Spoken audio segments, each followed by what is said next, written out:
Halo semuanya, kami dari kelompok 11 Statistika Sains Data RC akan menjelaskan mengenai materi regresi logistik yang kami pelajari saat praktikum. Di sini anggotanya ada yang pertama Enrique Bunga Santa Novelia Bolon, yang kedua ada Rahim Muhammad Naufal, yang ketiga ada saya sendiri dari Monika Bermani, yang keempat ada Elizabeth Claudia Simanjuntak, dan yang kelima ada Vira Putri Maharani. Oke, pada materi ini, yang pertama itu yang kita lakukan adalah menginstal package. Package yang kita install yaitu ada Brom, Carrot, Data Explorer, Grid, ESLR, PSCL, dan Tdiverse. Setelah menginstal, kita akan memanggil satu-satu library yang telah kita install tadi.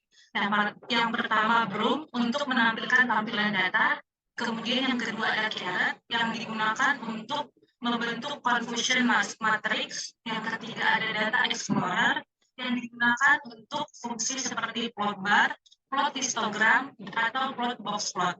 Yang keempat ada Grid digunakan untuk user defined function average agar bisa digunakan. Kemudian ada yang kelima ESLR, yaitu sumber dataset default. Kemudian yang keenam ada PSCL yang digunakan untuk fungsi PR2 atau PS Studio R2 untuk evaluasi model.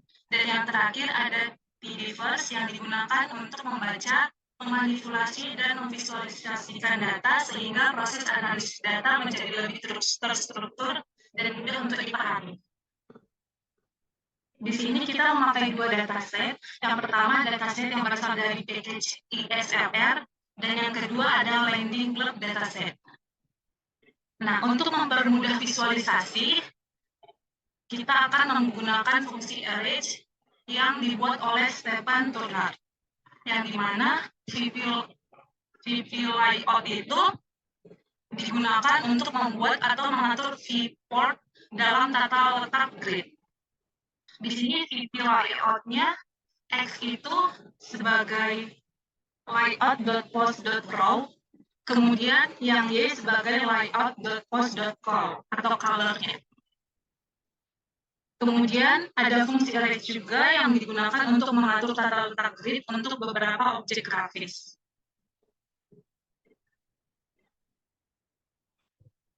Setelah itu, dataset bagian eksplorasi data akan dijelaskan oleh teman saya Elizabeth Claudia.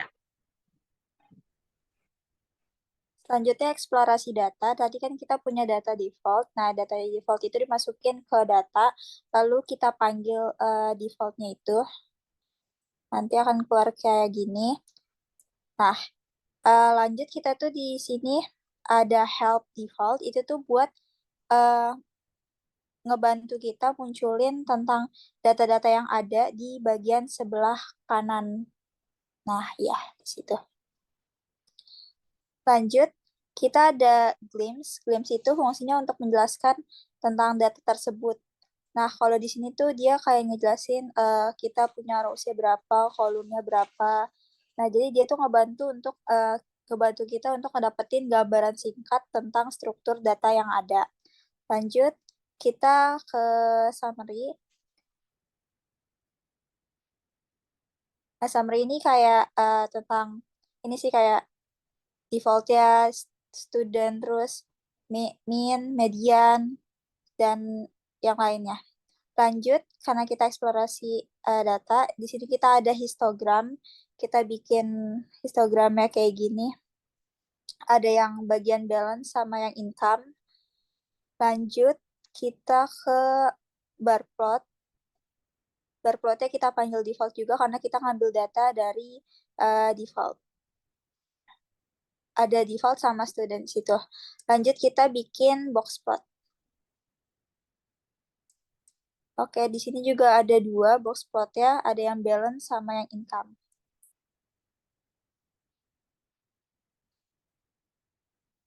Ini tuh kita bikin box plot, tapi di sini kita ada tambahan arrange. Arrange-nya itu kita arrange-nya berguna untuk mengatur gabungan kedua plot. Nah, arrange yang kita panggil ini itu sebelumnya udah dipanggil juga di bagian atas yang sudah dijelaskan oleh Dearni. Nah, di sini ada yang bagian atas ini default yang student balance. Lanjut. Nah, ini juga ada bagian yang box plot student income. Di sini hasil kita pakai arrange juga karena kita mau gabungan kedua plot. Nah, di sini antara student sama yang income. Oke, makasih. Oke, selanjutnya di model estimation dan inference akan dijelaskan oleh teman saya Vika.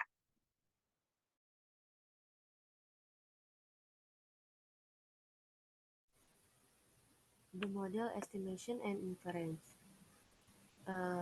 Kode ini melakukan pemodelan regresi logistik dengan menggunakan satu peubah penjelas yaitu balance untuk memprediksi variabel respon devload yang hasilnya disimpan ke dalam objek reclog, kemudian digunakan untuk melihat ringkasan dari model yang telah dibuat. Selanjutnya, di kode tersebut menghasilkan plot data dengan peubah independent balance dan peubah dependen yang telah dimodifikasi menjadi 0 dan 1 untuk regresi logistik, dan memberikan visualisasi tentang bagaimana model regresi logistik sesuai dengan data yang ada. Selanjutnya, interparenting coefficient. Perintah di atas memberikan koefisien model regresi logistik yang diestimasi di mana beta 1 adalah koefisien untuk peubah balance. Selanjutnya, perintah tersebut menghitung eksponensial dari koefisien model yang dapat diinterferensikan sebagai faktor penggandaan dalam peluang. Selanjutnya, kode di atas memberikan interval kepercayaan untuk koefisien model regresi logistik. Ya, selanjutnya prediksi. Kode di atas digunakan untuk memprediksi peluang devload untuk seorang nasabah dengan saldo $1.000. Selanjutnya, peubah independen kategorikal. Kode tersebut melakukan regresi logistik dengan menggunakan variabel kategorikal student sebagai prediktor. Dan selanjutnya, kode predict reclog new data digunakan untuk memprediksi peluang devload untuk mahasiswa, student sama dengan yes. Kode selanjutnya, predict reclog new data, ini digunakan untuk memprediksi peluang devload untuk bukan mahasiswa atau student sama dengan 0. Yang selanjutnya ada regresi logistik multiplikatif. Kode tersebut melakukan regresi logistik dengan menggunakan semua variabel yang tersedia sebagai prediktor. Dan pengaruh variabel independen dalam model ini akan berbeda dari model sebelumnya, yang hanya menggunakan satu variabel prediktor. Terima kasih. Bagian selanjutnya, categorical independent variable akan dijelaskan oleh teman saya Unike.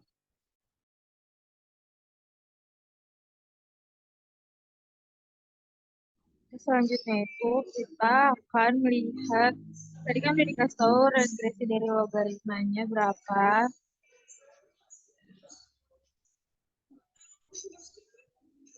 Selanjutnya kita akan melihat prediksi dari hasil regresi. Nah, itu kita nyari kita memanggil data frame dengan melihat berapa dari student variabel yes dengan tipe residualnya. Nah, kita bisa lihat kalau misalkan hasilnya itu diketahui 1 dengan residual 0,0431859.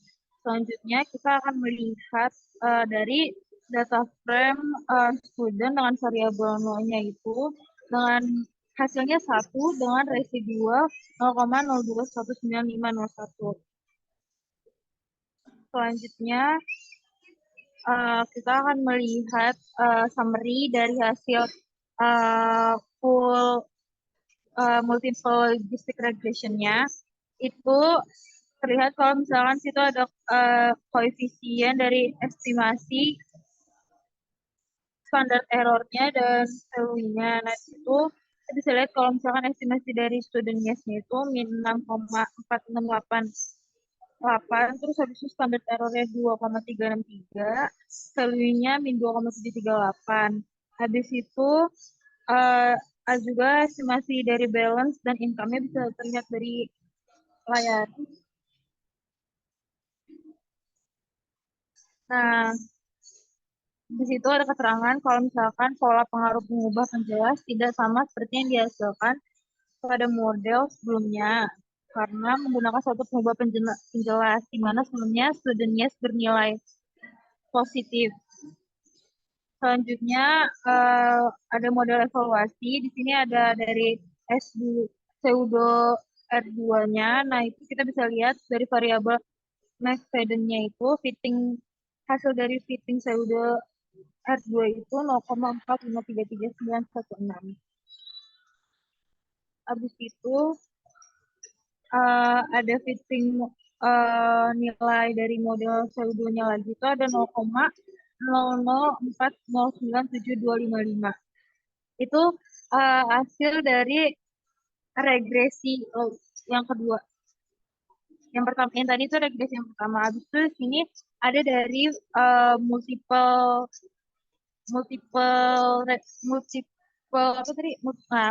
logistic regression-nya itu bisa kita lihat hasil pseudonya itu 0,46199194.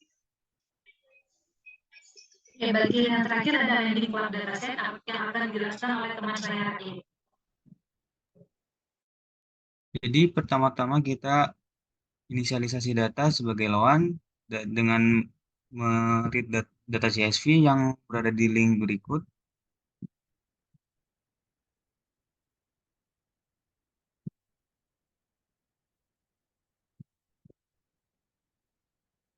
Di sini terdapat baris sebanyak 42.535 dan kolomnya terdapat 6 kolom. Selanjutnya kita menampilkan data lawan. Terdapat keterangannya, apakah datanya apakah lawannya baik atau buruk, tujuan dari lawan, dari risiko, DTI, lawan amount, dan income-nya. Selanjutnya kita melihat statistika deskriptif data lawannya dengan summary lawan. Nah, di sini kita bisa melihat dari income-nya,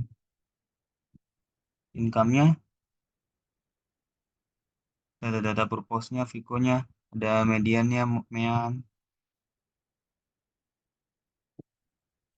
Selanjutnya, kita melihat data pada kolom good. Nah, di kolom good itu terdapat sebanyak 6.371 data yang bad isinya, dan terdapat 36.164 data yang berisikan good. Selanjutnya kita menjadikan kolom good menjadi faktor dengan lawan $good as faktor.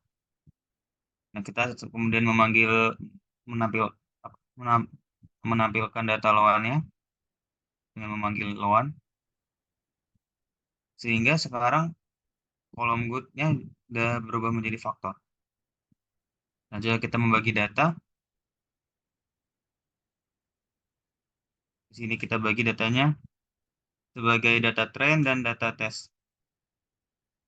Selanjutnya, kita mau linear regresi logistik dengan variabel responnya sebagai kolom good dan variabel prediktornya adalah FICO, DTI, lawan amount, dan purpose-nya. kita inisialisasi sebagai login dan variabel respon tadi good dan variabel independen, variabel prediktornya ada Vico, DTI, hormon, Rupos dari data train. Bisa kita mengetikkan summary logit untuk melihat koefisien-koefisiennya. Di sini terdapat interceptnya sebesar min 7,209,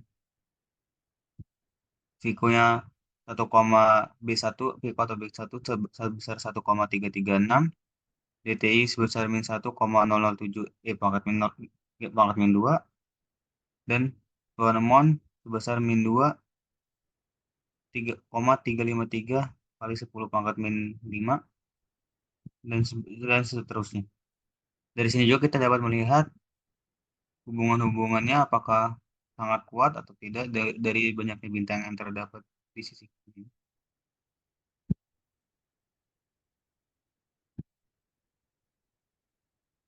Selanjutnya kita akan mengevaluasi model dengan confusion matrix.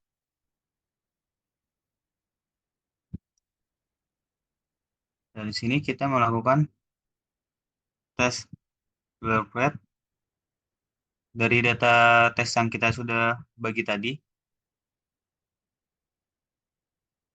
Kita melihat untuk mengevaluasi modelnya.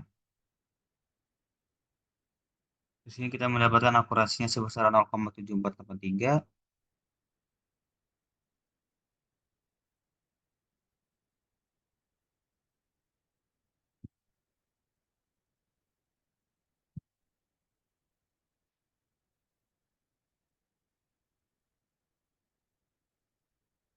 Lalu kita dapat membuat tabel data baru dari data tes yang sudah kita buat tadi ini untuk melihat ini.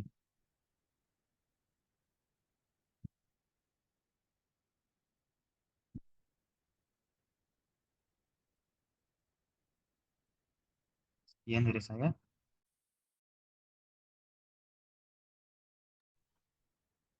Demikian penjelasan materi regresi logistik dari kelompok kami. Terima kasih.